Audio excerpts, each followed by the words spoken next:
This past week or so has been extraordinary, and some deep understanding has resulted from it all. And how else do we come to truth than through experiences that we have here?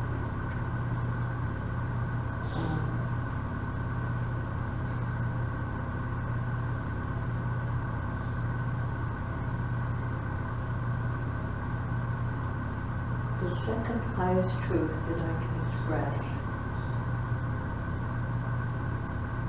besides the fact that there's only consciousness, is that nothing is happening. That's a very high truth. And one cannot come by it except from the inside out, from being driven by circumstance, by experience, to a place of silence. I mean deep silence. There's a recognition that you're not the doer right in that silence. That you're not the doer. You can't act. You're driven to that place, that there is no resolution from the mind. There is no trying to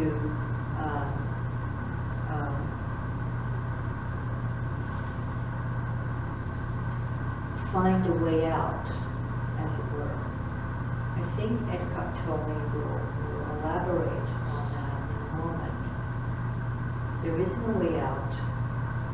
There's only the way in or above thought, transcendent of thought. So one way or another we get driven to that place where and that silence that we experience is just a little tiny step from there to realize nothing's happening. Nothing is happening. Nothing happened.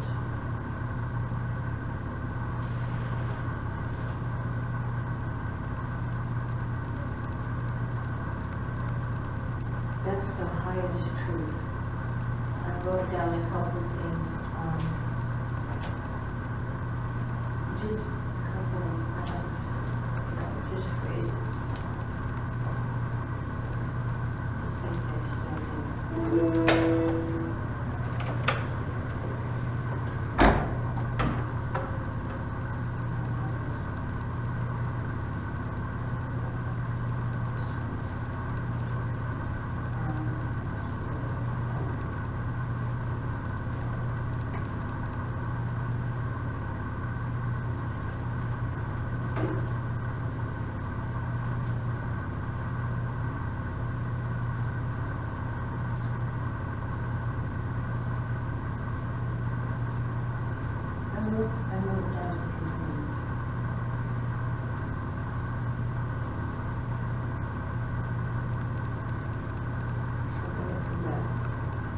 She went. I know. She just got from another. I just wanted to not have the listeners. But anyway, Shakespeare's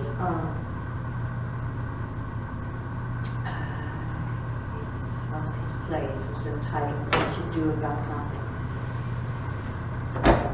Much Ado About Nothing. That was something that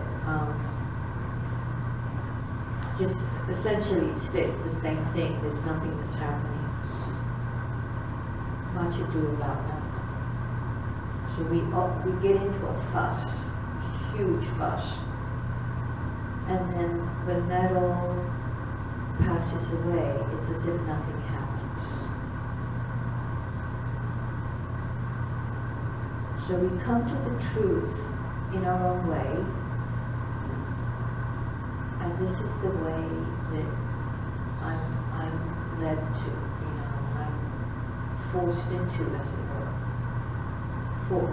Pushed into that knowledge.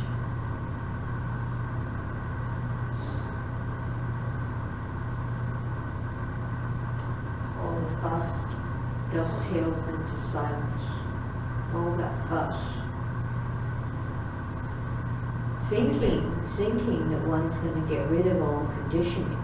That, one can see the blatant conditioning that has come from way, way back and is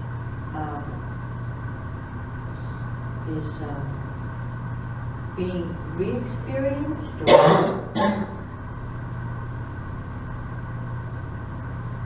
and that doesn't matter. It really doesn't matter. This whole world is like a dream. The understanding that should come is that nothing is happening. That's the true understanding. So because if you get over one conditioning, then there's another, and another. And it's kind of goes on ad nauseum with the number of things you can get over.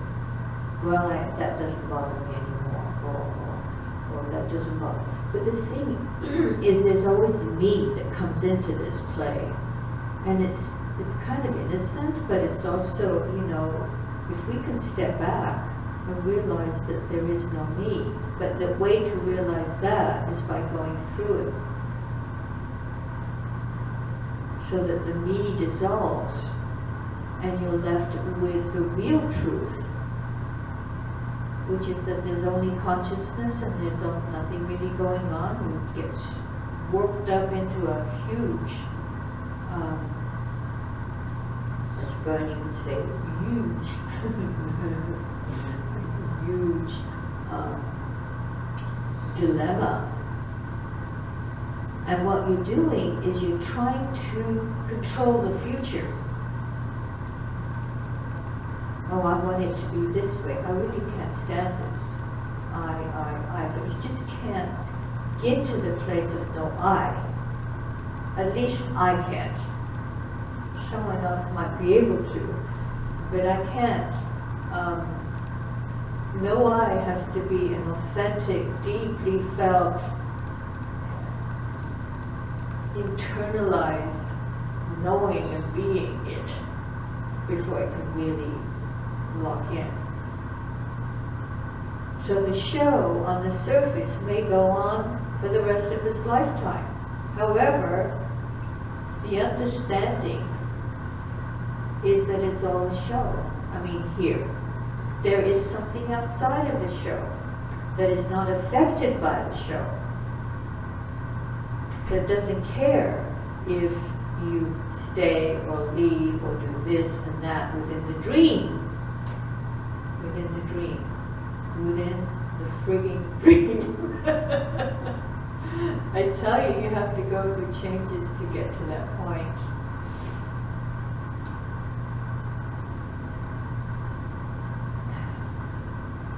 And there is no other. So to get to the place of there is no other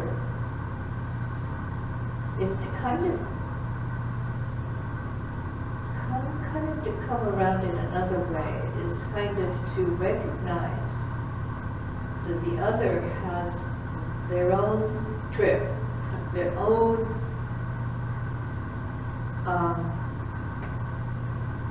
perspective, and it's so strong.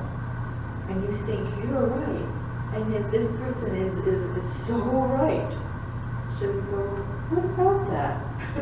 How can that be? How can that be? So again, that brings you to a place of silence.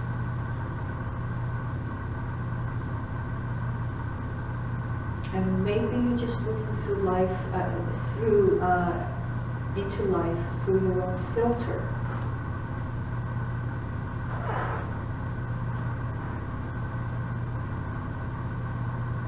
The other just looking at it through their own filter. And you're going through your own thing, you see, and in that sense, there is no other. It's just your thing, your trip.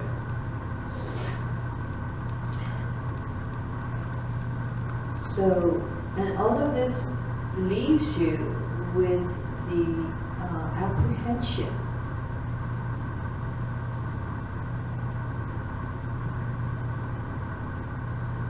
Ultimately, I mean, you can feel it right there and then, in that silence, that you're brought to a place of silence, is that there's nothing happening. And as Tony Parsons, who I listened to a long time ago, said, nothing's happening. He himself said that. But you know, it takes a very long time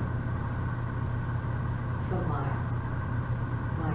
journey to get to that place and really get that nothing's going on. And we're just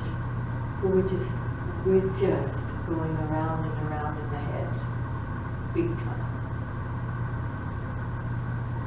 It's very easy to fall back into the me, and then you can easily fall out of the me, but then you can go back into the me again, and then out of the me. And I say that the show may continue to go on forever, I mean in this lifetime, but the understanding will be there that nothing's going on.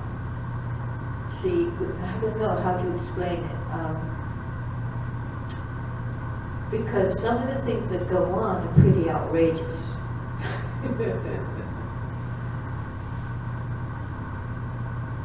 But I remind myself of Nizagadat Maharaj, which I think we played last Wednesday. He said he's so established in that place of nothing's happening. He never used that. I don't think. Maybe he did somewhere, but he just sees the things coming at him where he could misidentify, but he doesn't. He said he's so established in the knowledge that he's not this and he's not that, he's nothing. In other words, he's nothing. That this outer reality cannot affect him. Because he's nothing. He's just the consciousness itself, which we all are. That's the good news. So, and then we play,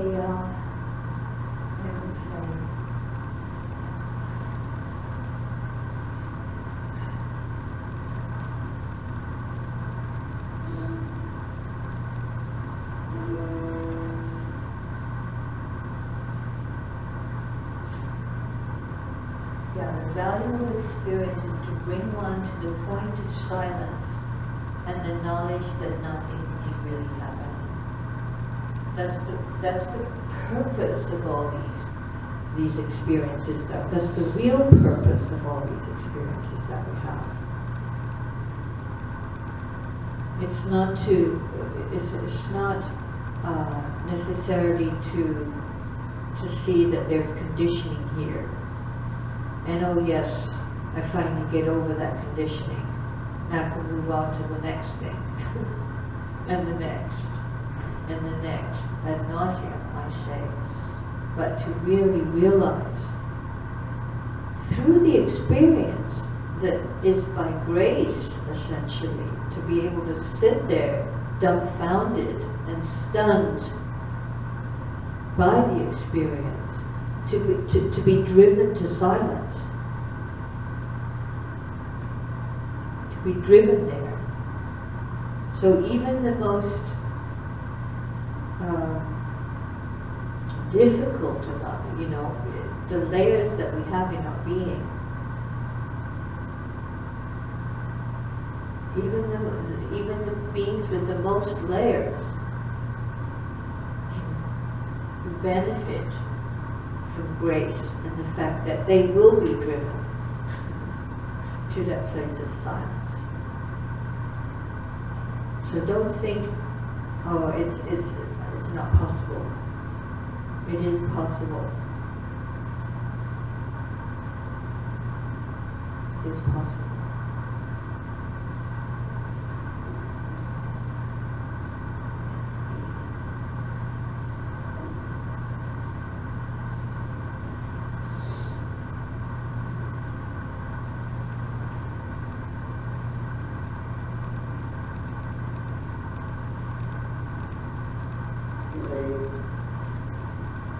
Pseudo-reality with a sense of self that is ultimately attention, that is always insufficient, always feeling a sense of lack, always needing more, always even needing to make enemies so that it can still define itself as me and the other, needing some kind of conflict so that its separate sense of self can remain intact. What can I be in conflict with today? What can I complain about now so that I can feel a little bit more myself? There it is.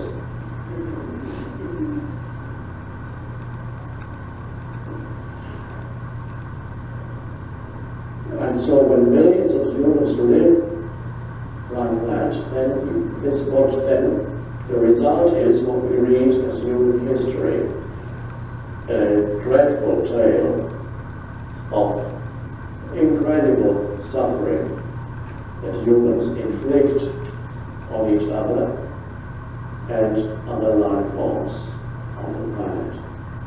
Incredible suffering. And so the same you see on television tonight, when you switch on the news, you will see just how bad the collective consciousness is of humanity in its present evolutionary stage, and yet here we are. Here we are, and we recognize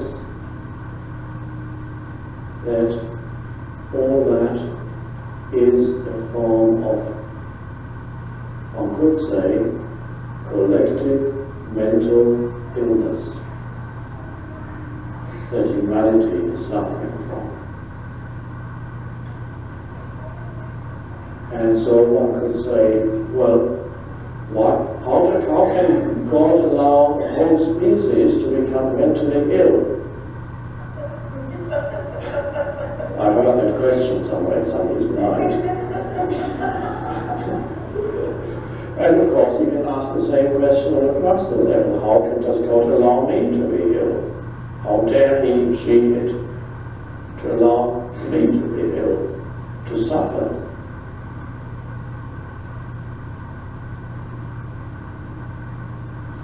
And of course, within the larger whole, everything has its place, and everything is as it should, including your personal illness. For a moment, doesn't mean healing cannot happen. But there are many humans here who were brought here, who would not be here if they had not suffered some kind of dysfunction in their lives. Physical illness perhaps, or some great loss. And so you can already see on your personal level that your suffering, or your physical suffering, whatever it may be, to some extent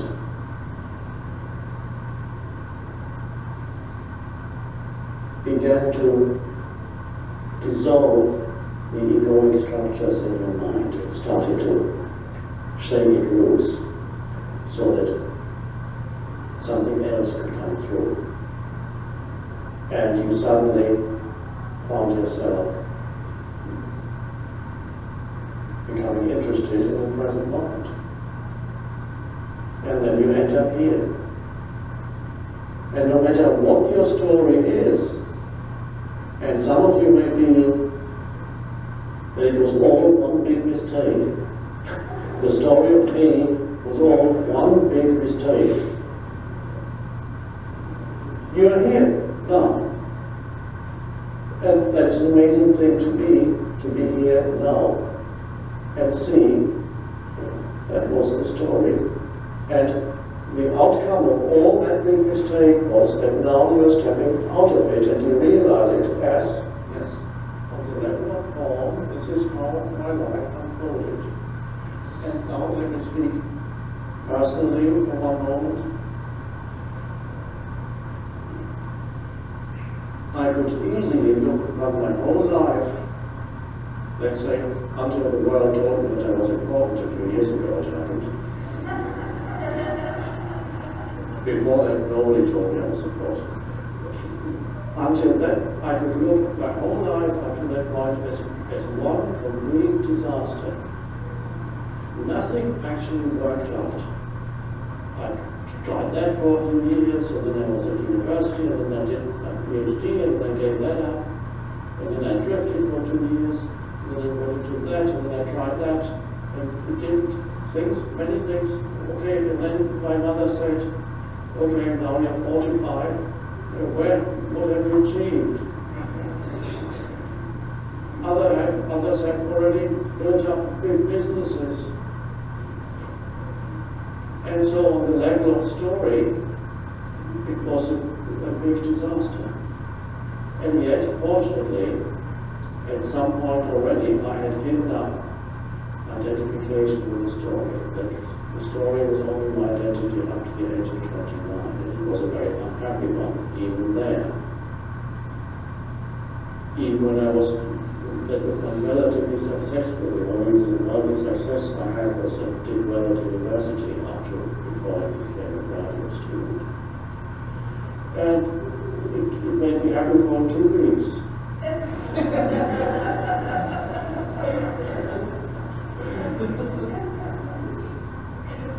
And so, isn't it strange that a failed story can produce the flower of consciousness? And perhaps the flower of consciousness needs the mud out of which it grows. You have the beautiful image of the lotus in Buddhism, the symbol of Buddhism. The lotus flower, it has its roots in the mud. It grows out of that. And there's nothing more beautiful in human life than a failed story.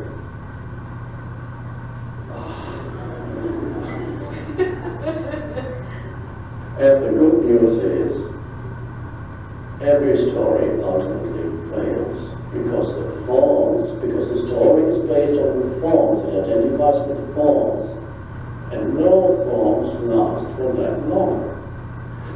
No building lasts for that long. Eventually it crumbles. All forms are temporary and they are beautiful. The essence that is hiding in each form is the formless one life. That is indestructible, but even this beautiful form, Finton, it is not eternal as a form, but the eternal shines through the forms here. That is why, because the forms are transparent, and you also are not eternal as this form, and yet a transparency is happening in you even as you sit here, so that which is beyond form, no matter what we call it, stillness, presence, beingness, a deep sense of I am, that before got mixed up with the story of me, and that the preciousness of being is your true specialness. What the egoic self had been looking for on the level of the story, I want to be special.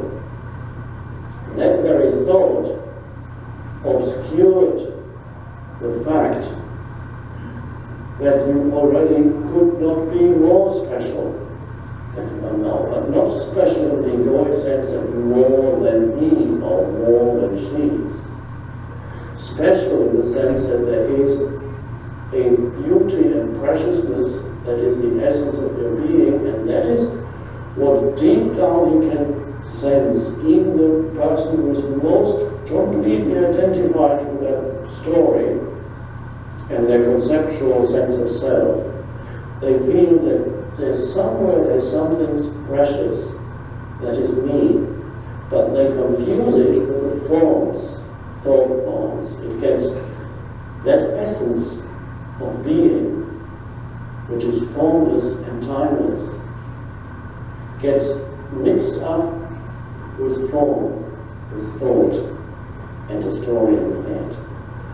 And that is what the Buddha calls the fictitious self, the self that the Buddha, even 2,600 years ago, recognized as an illusion, an enormous insight, perhaps the greatest insight of all humanity, when he recognized the self is an illusion. And by that he means the self that is identified with any form. Form isn't a form anymore. And that is the illusion, to lose oneself in some form. And then the preciousness of being, that is the essence that is timeless and formless in every human and in every life form, one would say, incarnates in form. And there's nothing wrong with incarnating in form as long as you know yourself as that which is beyond form. But if you lose yourself in the incarnation, and ultimately you had to do that too, that was part of the totality of how things work. To lose oneself is, as the Buddha called it, suffering. Then you suffer because you don't know who you are anymore. You're looking for yourself in some form, in some thought form, in some physical form that you identify with, which is also a thought form. So everybody is looking for the essence of their being, not knowing that the specialness that they look for is already the essence of who they are. But they can only find it when they stop looking for themselves in the future, through more. So the one place, it's all like some strange game. The one place where you truly can only find yourself in, that one place most humans never look, which is the present moment. They look there for themselves. To feel, I want to be more. On the level of form, you can temporarily be more. That's true. And then that dissolves again. But there is a level within yourself where more does not operate. You do not need to be more. You are already a full expression of the one life. You are already complete on the level of the timeless, the essence of your being. Now, the only reason why you needed time was you needed to be ready to hear this truth and recognize it as the truth. For that, one could say, you need time to hear the message that to be who you are, you don't need time. But the paradox is, there are still many humans to whom this would be meaningless, and they don't come here. They need, in other words, they need more time. They need to continue to look for themselves, and they need to continue to be frustrated in their search. That is part of the larger design. To be, the frustration is built into human existence. And so, that's what the world is. That the world of form should make them complete and happy. I demand that as well, it should complete who I am, should give me my sense of self. I just need this and that from there, and then that's all. This is what I demand. And then it's not happening. There's something wrong here. Life isn't working. It seems to be working for everybody else, but it's not working for me. I read in the magazines, all these glossy people, it seems to be working for them. But only if you look at the glossy pictures. If you visited them at home, you will see that it's not working for them either. So it's built into living here is frustration. It's meant to be frustrating. This is the whole, there is a purpose, but people haven't seen it.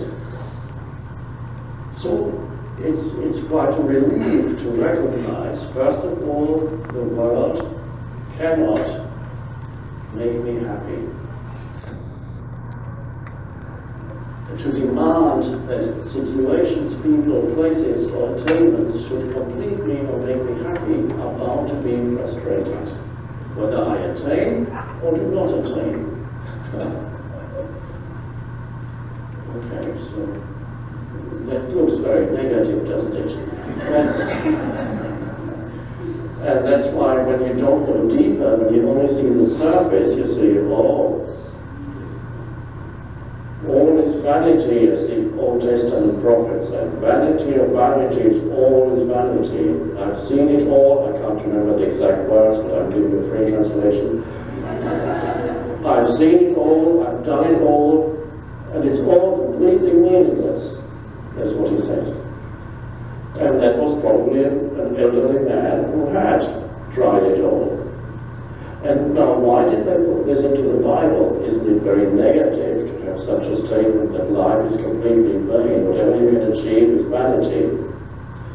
They put that in there because when you see the truth of it, you're already becoming free of it.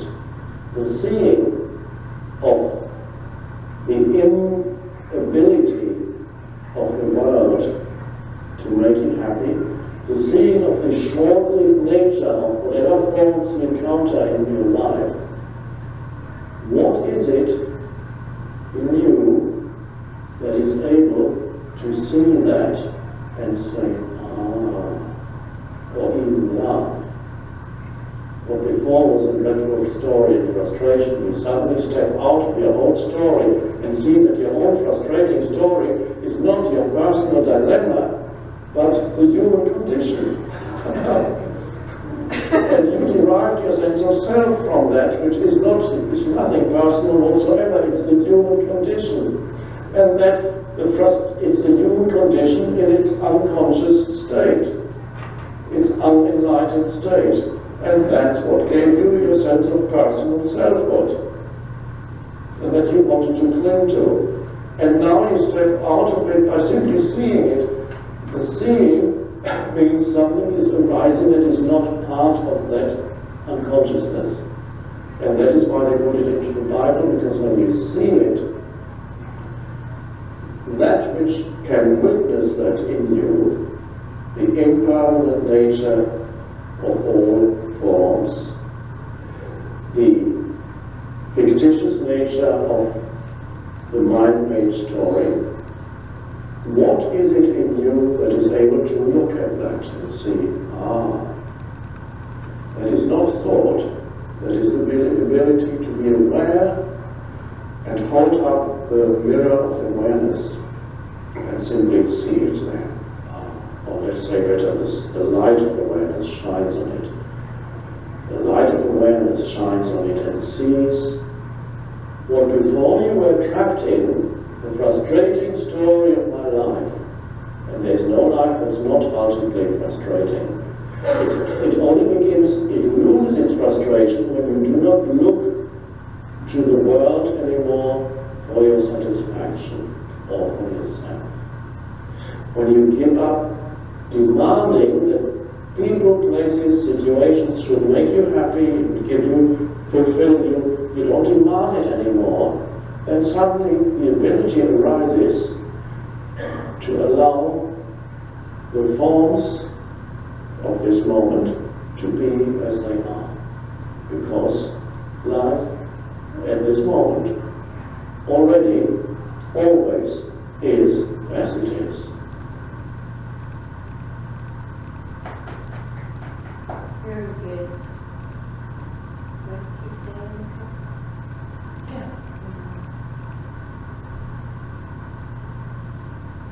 And anybody who listens to me now will be able to do them.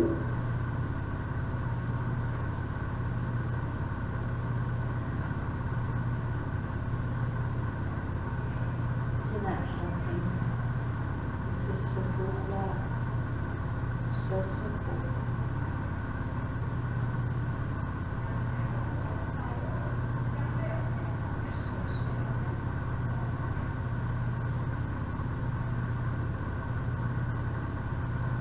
How's it going, Erica? It's okay? A bit hard? It's a little bit hard? I understand. I empathize. I have to focus on that. Yeah, focus on that.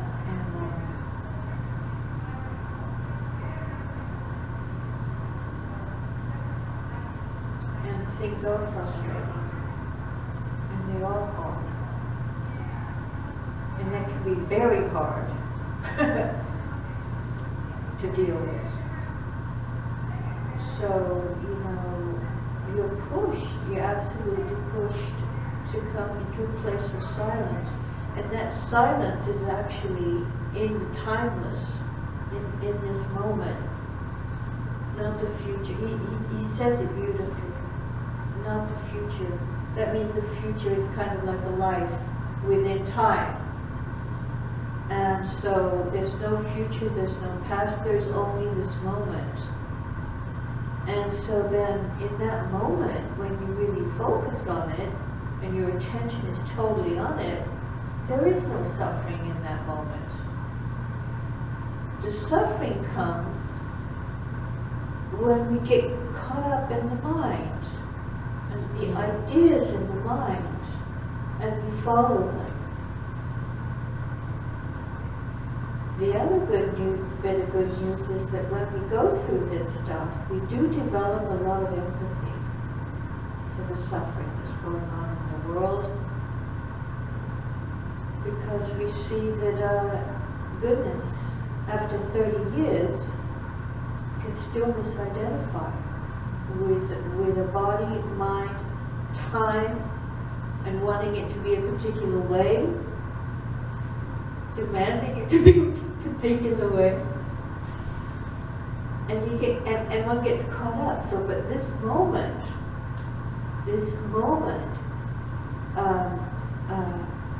not thinking moment, and just being moment, is the way out.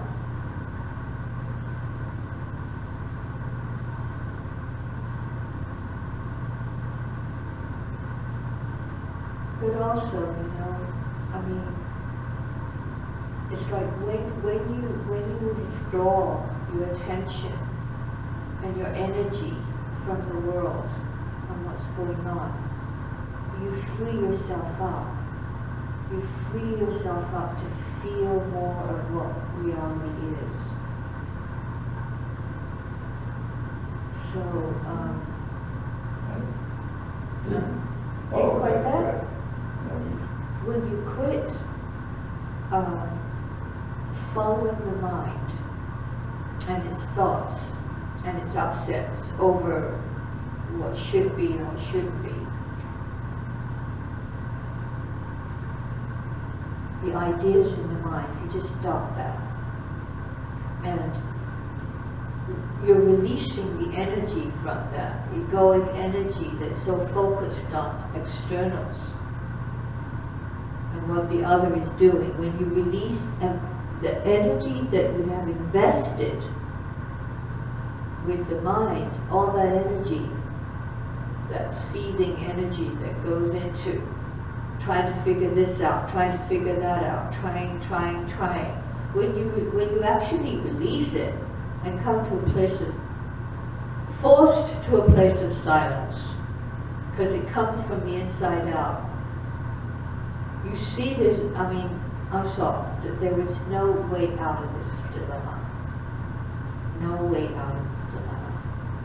It releases energy, the energy of egoity, the energy of thinking you're somebody that's going to try control the situation, or somehow it will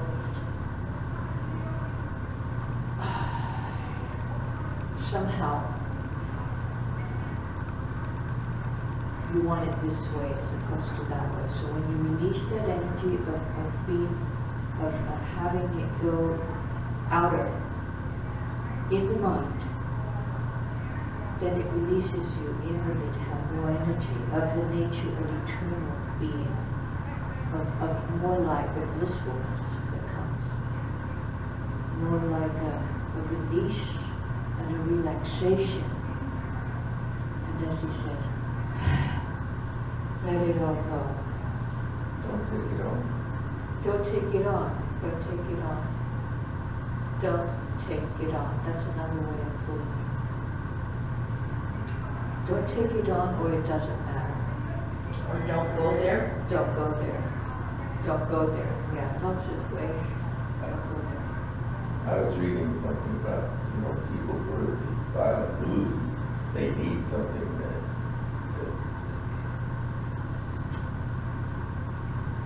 they can release or something, but why go there and see all this false grandeur of whatever? It's not what you need. No, it's not what you need, no.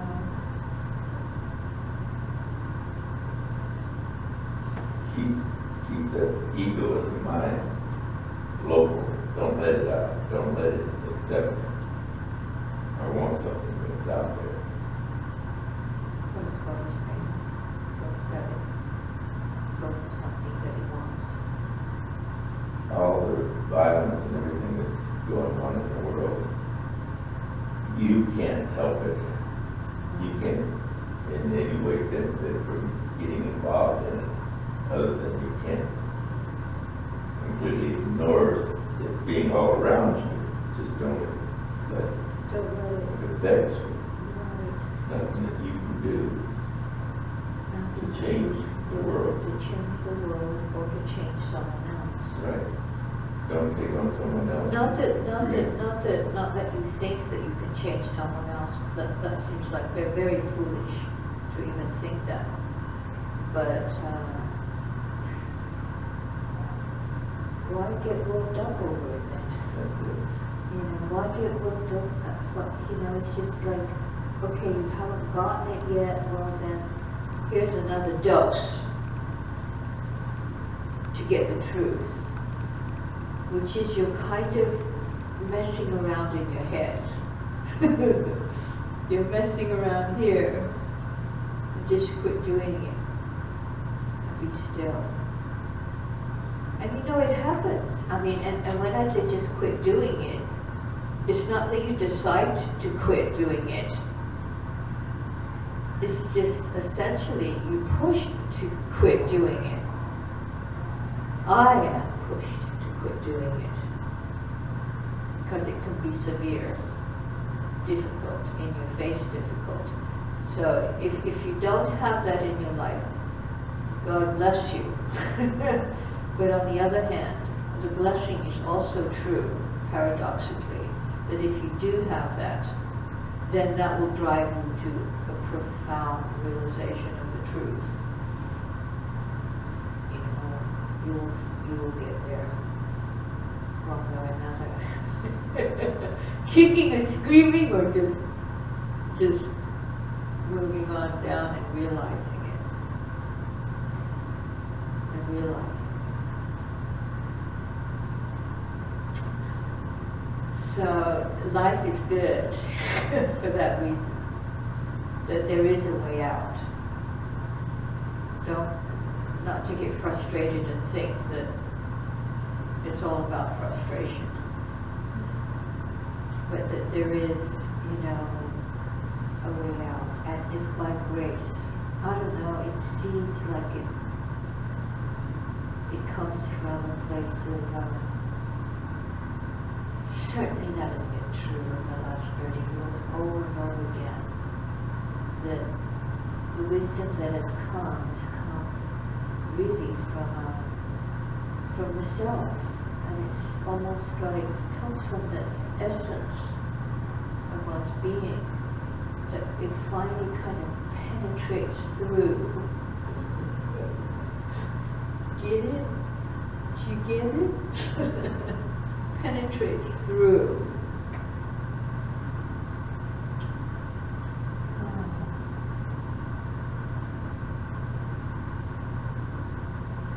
So how's it been going with your mom, The same. Erica? The same. I was up all night Wednesday night in the emergency room because she refuses to learn how to use the oxygen. There's nothing wrong with the equipment. And you told the personnel there that. I have shown her. I have talked to her doctor. They've shown her. I don't know. She needs to be in assisted living, and the doctor won't help with that. The doctor won't help with that? What does that mean, he won't help with that? Well, she goes in and lies to him, and he leaves her. Oh. Yeah, and she has told him, I'm really just a taxi, that she doesn't want me involved in her medical stuff. But I am very involved in it. I'm just not allowed to talk to him. That's stressful. So I call the nurse all the time. I can tell when the nurse answers, she's like, oh God, it's her again. Because it's all I can do, really. I mean, they need to be aware of what's really going on with her. How frustrating, isn't Very it? The frustrating. subject of the day. Yeah, it's How frustrating. frustrating. But I have to just focus on the teachings. Yeah, just focus on the teachings, yeah. And meditate, and that gives an edge. Because meditation helps with clearing the mind so that this talk The can junk. clearing the junk so that the talk can reach a deeper place. I mean, when you think how much of the world is caught up in frustration, Yeah, you're not the only one. You're not the only one. Well, and the way this talk started, I know people who are like that, you know, who can I pick today to get in a scuffle with? Just, Yeah. you know, what can I complain about today? I mean, we all know somebody like that. A lot of times, I think you might be involved with someone that has a problem and they won't talk about it, but you can't take it on and try to give advice on it. Maybe the best thing you can do is listen. And it gives them a chance to spill it, get it out, and maybe just someone to listen to it helps them. Yes, You to don't take it listen. on because you Listen. start, Yeah. you're getting into not an argument, but in a sense, it would be like an argument if you're trying to convince them of something. Yeah. Yeah. Right. But if you just listen, a lot of times they can rid themselves of a lot of it, at least temporarily. Taking the lid Get off. some Taking the relief lid there. off, yeah. Yeah. Listening. But there's the higher reality, which is, okay, this is frustrating, and it's frustrating to you. And so the more frustrated you get, the more driven you get to find it out. And that out is where I've just been talking about all day, which is driven to science, driven to, what can I do? But God takes care of everything. There's a higher reality. So while he's driving you crazy, he's making sure, maybe, I don't know, but he's making sure all of this is taken care of. And what's meant to be will be, and what will not be will not be. In the meantime, you are gaining from this. Because the more we suffer and get frustrated, the more we can shift from an egoic place of me to not me. And that it's not in your hands, essentially. And that's one thing I wrote here, is that when you're driven to the place of you're not the doer, you're not really the doer, you're not the actor, you can't act. I could not act, I cannot act. Try this, no, try this, try this, try this. All coming from here, all coming from the ultimate thing, which is a me. How old is your mom? She's 85. Oh yeah, so she could be, She should be observed, I- you know, so that they can see what you're saying, get both sides of the story. And You know, me checking on her every day is not enough. I mean, she really needs to be in assisted living. She doesn't want me to live with her. She doesn't want to live with me. And thank God. Yeah. Fred, I was thinking that, I was really thinking that It just just now. never clicked for whatever reason. I know. So, So we get caught up though in figuring out how to deal with this. we want to solve the problem. We want to solve it, we get caught up in that and we miss the larger picture. And it happens, it's easy, it's a very, the egoic sense of me is very slippery. And it just, it's sneaky. It's very sneaky, it's right in there. And it says things like, what can I do? what can I, which is the ultimate truth, is very intelligent, I don't know, very wise, but beings. Who is this I we're talking about, actually? We keep going to that point of saying, well, try to find this I that you think you are. Where is it? Does it really exist? Or is it just a figment of your imagination? A me that resides somewhere in the head with the thoughts. The thoughts, which there's an awareness that's aware of the thoughts.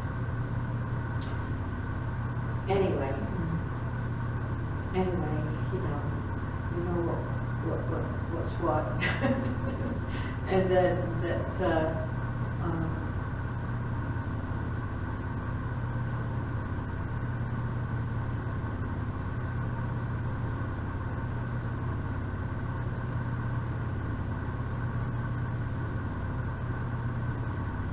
does suffering ever end? Only when you get quiet and something, dovetail into the moment. Stay there.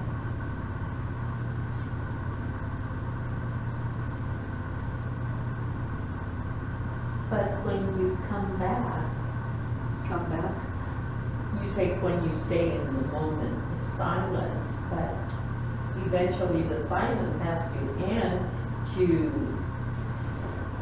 function with, You can Your still personal function. reality. oh, okay. Huh?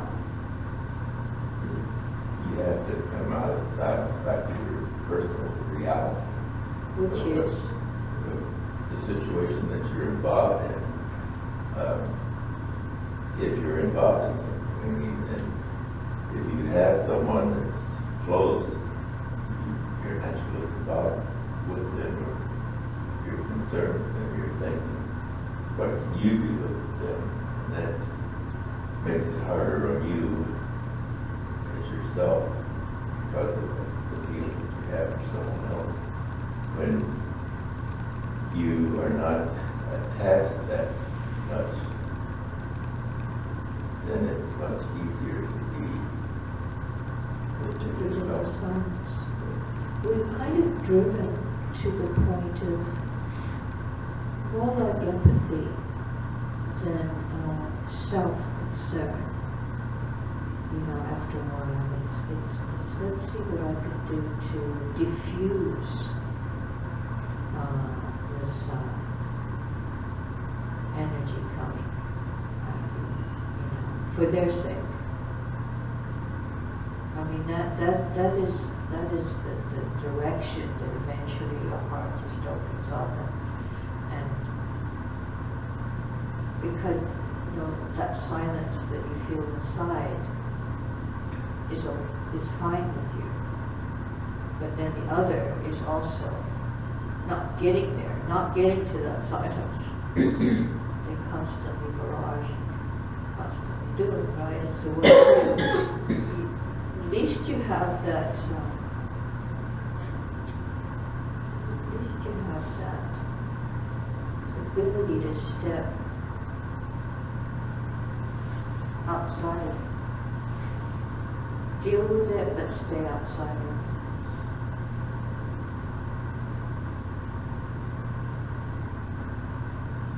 Stay outside of it. Be like an observer, in other words.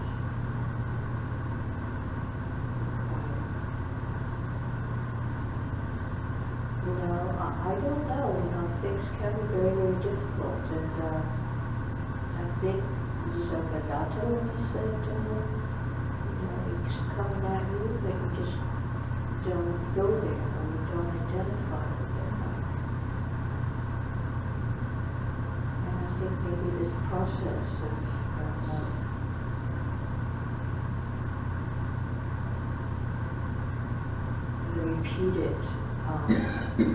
the repeated situations, which really are repetitive, and they go on and on and on and on.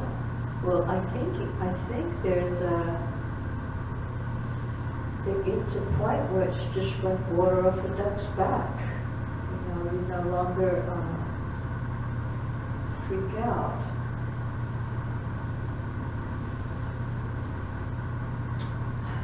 No longer freak out about it or get into it. Like this latest thing resulted in a great amount of sobriety or soberness and unemotionality, so that I was able to respond without emotion. I was able to just state it. Just say whatever, but say it without getting entangled in emotion. I think this last episode brought me to that place of being able to be sober and sensible, and, you know, if you can't stand it, really go. It's all right.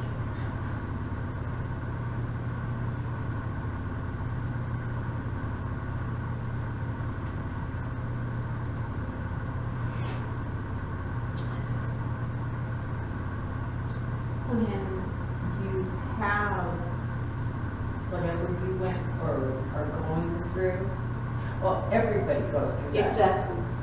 In a relationship, okay? And there's always two sides to the story, because you have two individuals who have, their emotions are involved. Yeah. And so they respond. No two people are ever going to respond the same way. But if one were in the other person's shoes, and saw the reality from that person's view and how strong they hold on to that belief, you know, then you're able to do that. But most of the time we're coming from our own filter. This one and then this one, and then they don't come together. But if you can talk it out. Talk it out? No way. Oh. No way, no. Oh. No. We're talking mental. Oh. Okay. We're talking mental. And so, the thing is to realize, to not getting, I mean, it's wisdom. It's not getting